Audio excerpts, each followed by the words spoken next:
मेरा दिल रो रहा है।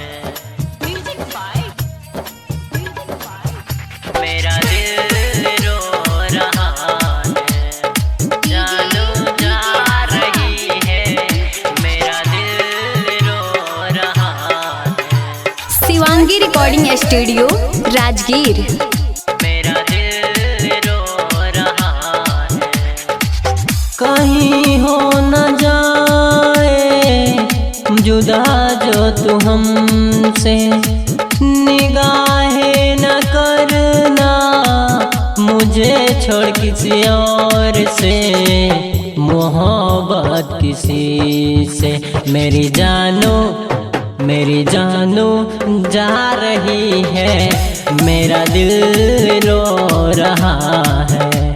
मेरी जानू जा रही है। मेरा दिल रो रहा है। मेरा दिल रो रहा है।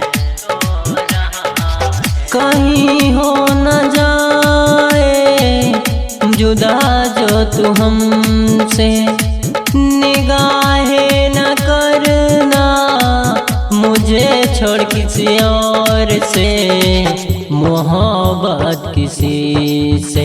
मेरी जानू जा रही है। मेरा दिल रो रहा है। मेरी जानू जा रही है। मेरा दिल रो रहा है।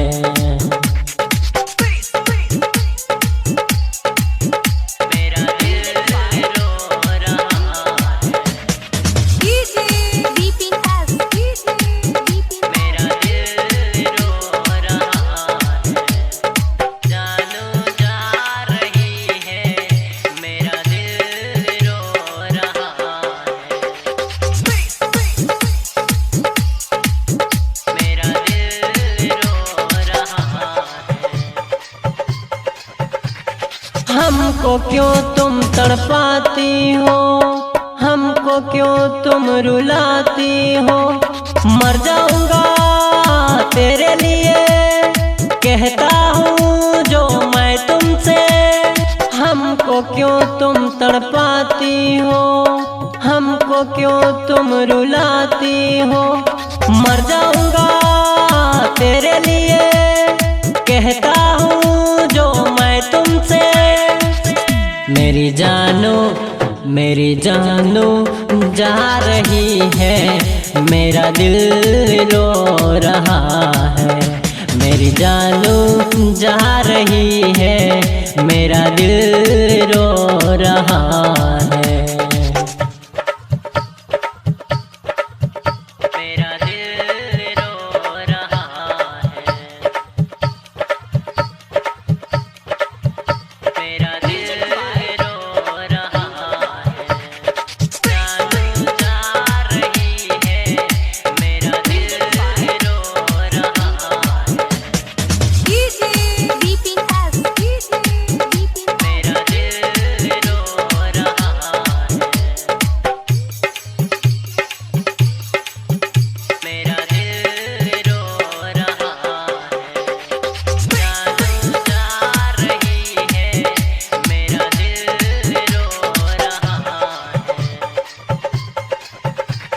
सपनों में क्यों तुम आती हो, हमको क्यों तुम तड़पाती हो। मिलने के लिए क्यों न आती है, हमको क्यों तुम रुलाती है। सपनों में क्यों तुम आती हो, हमको क्यों तुम तड़पाती हो।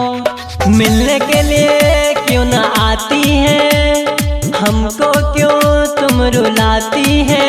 मेरी जानू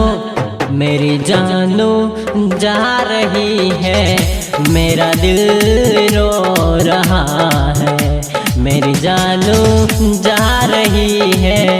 मेरा दिल रो रहा है।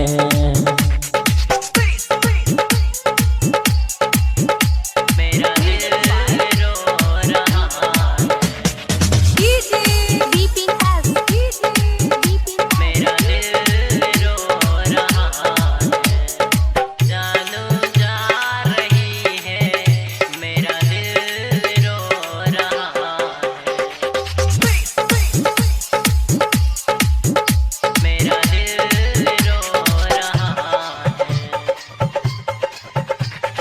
प्यार के बहारों में जीने दो, इन बहारों में खोने दो।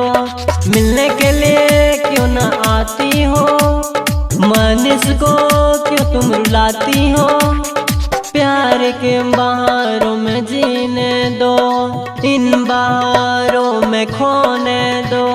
मिलने के लिए क्यों न आती हो, मानिस को क्यों तुम रुलाती हो। मेरी जानो जा रही है, मेरा दिल रो रहा है। मेरी जानो जा रही है, मेरा दिल रो रहा है। Shivangi recording studio Rajgir.